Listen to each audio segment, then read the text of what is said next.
புரட்டாசி மாதம் சனிக்கிழமையில ஏதாவது ஒரு சனிக்கிழமை பெருமாளுக்கு நாம் இந்த தளிகையிட்டு செய்யக்கூடிய வழிபாடு அற்புதமான நலன்களை நமக்கு பெற்றுத்தரும். இப்ப தளிகை இடுவது அப்படின்னா அதற்கு என்னெல்லாம் நாம செய்யணும் நான் எளிமையா உங்களுக்கு சொல்லிடுறேன். ஒரு 5 வகையான கலவை சாதங்கள் செய்வது அப்படிங்கிறது வழக்கம். சக்கரை பொங்கல், புளி சாதம், எலுமிச்சை சாதம், அப்படி இல்லைன்னா நெல்லிக்காய் சாதம், பெருநெல்லிக்காயில செய்யக்கூடிய சாதம், தயிர் சாதம், தேங்காய் சாதம். இந்த 5 வகையான சாதங்கள் மிளகும் சீரகமும் மட்டும் போட்டு சுடக்கூடிய வடை, உளுந்து வடை. அதுக்கப்புறமா கருப்பு சுண்டல் இல்லைன்னா வெள்ளை சுண்டல். இதுதான் நம்ம பெருமாளுக்கு நெய்வேத்தியத்துக்கு செய்ய வேண்டியது.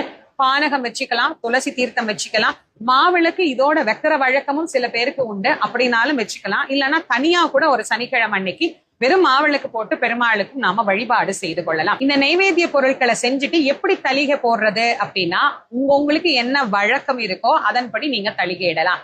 இப்ப 5 சாதத்தையும்